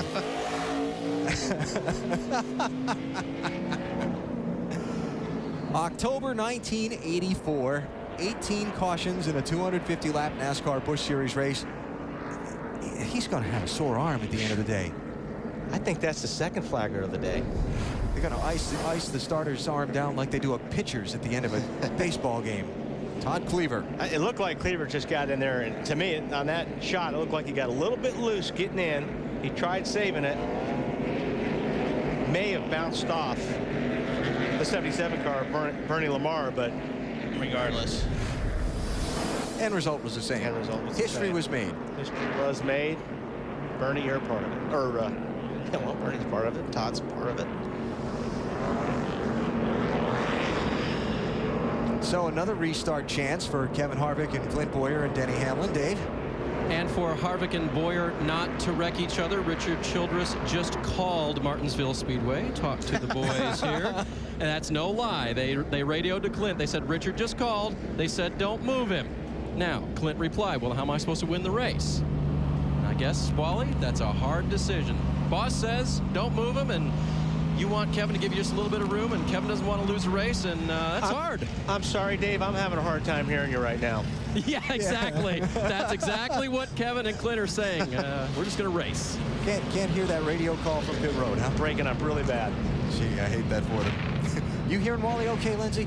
I'm hearing Wally loud and clear, sometimes too much. No, I'm just kidding. Oh, yeah. I'm here with crew chief Todd Barrier for Kevin Harvick. Todd, you joked around saying that Clint Boyer needs a ride home, so you guys, you know, he'll make sure to keep it easy for Harvick to win. But seriously, tell me about the strategy that Kevin takes now as far as holding him off. Kevin just has to get a good restart. You know, Clint's been really good on the first 3 or 4 laps of these runs. And honestly, Kevin just has to get a good start and guard the bottom for the first couple laps. And then I mean, both of our cars are really good. And right now, it's just who's got the track position. And we're just fortunate enough right now to be the one in front. And we heard that Richard Childress made a phone call here to Martinsville. Are you privy to that information? I don't know anything about that. So sure you don't. He ought to be good with everything that's going on right now. We wish you a happy flight home, Todd. Guys. Of course, Todd has to go back to Pocono to crew chief Kevin Harvick's Nextel Cup effort tomorrow. I'm trying to think. It was a race here at Martinsville, and I'm trying to remember. It was Ken Schrader and might have been Ricky Rudd driving for Hendrick Motorsports at the time, teammates, and they wound up in a big smoking heap together off of turn 2 and ended up in a meeting with the boss the following day. I can imagine. And Schrader likes to tell that story about that meeting and say, you know, Rick's a pretty mild-mannered guy, but that meeting wasn't very pleasant. So you can imagine what Richard Childress is thinking now. All right, less than a lap for the restart. They'll go green with 12 laps to go. But let's not count these guys out in third and fourth yet either. We've seen it's the guys racing first and second wind up spinning, and the guy in third or fourth. Yeah. And if the 20 can get beside the two, you know, if Hamlin can get beside Boyer, it could get real interesting. So let's watch the restart again. Here they go. That was a good restart. Yeah, front runners that time.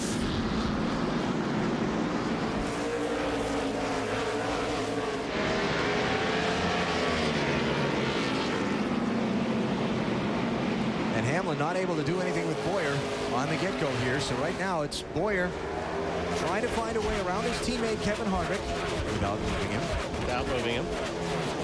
And again, that's going to be a tall order because Harvick's car has been working great all day. Yeah. Harvick doesn't make many mistakes. And he and this Busch Series team have been all well. Are we looking for some bonus action here? Well, that was pretty ugly. But they got away with it. Clear. Almost. It's funny, you watch these races. Look at this. Yeah. Still out there, clear. And that is, I mean, these guys are racing hard. Darrell Waltrip, Ashton Lewis. Ashton in 25. There. Boyer and Harvick have gotten away from third place Hamlin. 8 to go as they cross the line. Boyer has been following the back bumper of this 21 car for it seems like over half the race. With that view right there, just right off the bumper. What, Boyer? Oh, he's going to take a look on the, and that's about all Boyer can do right now is smoke that thing into the corner, trying to get it on the outside of Harvick, possibly. Because you know you're not going to pass him on the inside. Harvick just hasn't slipped all day long. Not without moving it. Without moving it. Now, I don't think you're going to see that happen. But if Boyer gets up there and starts making that outside move, then you got the Denny Hamlin there that's going to close the gap. So he's got to be careful. Do you sit there and ride in second, or do you go for it and possibly lose second spot? Might have to play defense here with Hamlin closing in on him. Mike Wallace in the 1. Jay Sauter in the 0-1. Very solid day for that 0-1. That's a brand new race team in 2006. Qualified on the front row here today. Got that damage in a very early caution, but he's hung in there all day long. This will be a good finish for them.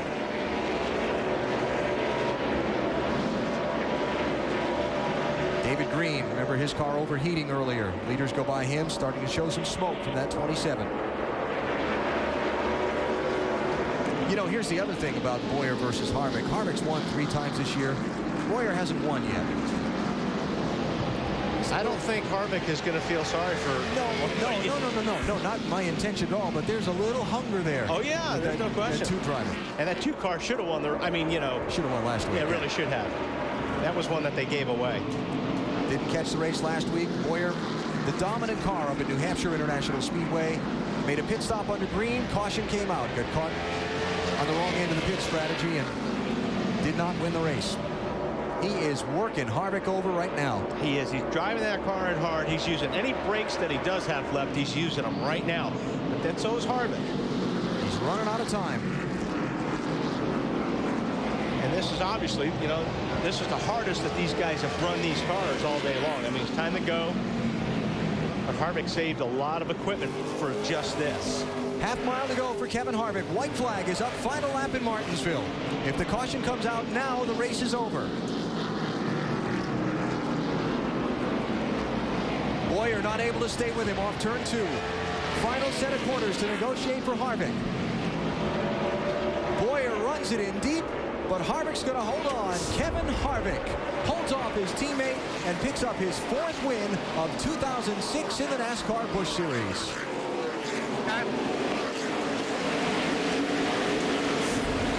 Fred Boyer finishes 2nd. Denny Hamlin 3rd. Reed Sorensen 4th. Hamlin and Sorensen starting at the back of the field. Victory lane's right on the track, Kevin. And Johnny Sauter finishes 5th. Little post-checkered flag. Yeah, Kyle Busch was in a hurry to get to pit entrance over there, or garage entrance. And the burnout.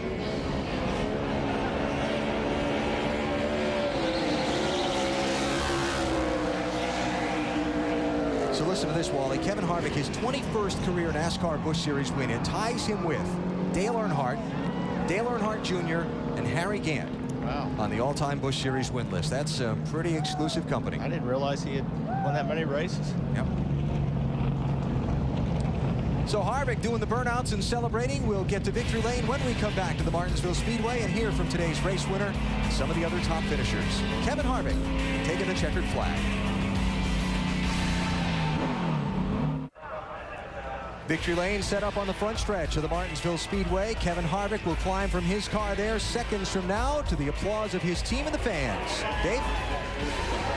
And of course, when you win a NASCAR Busch Series race, it's a beer bath. That's the first step. Busch beer all over, including all over the winner, Kevin Harvick, who held off everybody today, including his teammate at the end of that race. That was pretty close. Yeah, it was a good race. I knew I had to keep it on the bottom there on the restarts. Just couldn't get going like I needed to, and those guys could. And then after about 5 laps, old U.S. Coast Guard Chevrolet could get out there, you know, a couple car lengths. But good day, good pit calls. I knew it was going to be all about track position, and just got to thank the United States Coast Guard, Richard Cotto, Snap-on, everybody that's involved with this car. With about 100 to go, Clint was on your bumper. Were you saving it all at that point? No, my car started to get loose in the corner, so I just started adjusting the brakes and just trying to get the balance right on that. And once I got that right, I was able to stay on the bottom. But all in all, it was a good day. Now, Richard called, and did your team make you aware that he told the two not to turn you to win? Well, you know, last week it was kind of the roles were reversed. So, you know, it's we'll take care of each other as we need to, and that's what we do, because all three of us get along and do what we have to do to make sure that we do as good as we can and take care of each other along the way. And this is win number 21 for you, Kevin. Winning here at Martinsville for the first race back, pretty special. Yeah, you know, I brought my truck here a lot, and I see there's a grandfather clock sitting over there, so that'll look That's yours? That'll look good in the new house. But awesome day. Got to thank all Shane Wilson and all those guys back at the shop. Built both of us brand new short track cars, and should be a lot of fun at IRP. Great day for Kevin Harvick in the Coast Guard car. Lindsay? We'll get to Lindsay in just a minute there. We talked about that grandfather clock. That is what the winner gets here in Martinsville. It is a unique trophy, and it is very, very treasured, as you could hear from Kevin Harvick's remarks. Yeah, and that's the thing. When you get a trophy like that, it goes with the track. They give a guitar, you know, up in Nashville, yeah. and that's just a cool trophy. It's different than anything else they do, so pretty neat. Clint Boyer has departed from where his car was brought after the race and gone back to his hauler, so Lindsay is efforting a word with today's runner-up. We look to hear from him when we come back to Martinsville. The grandfather clock belongs to Kevin Harvick, today's winner.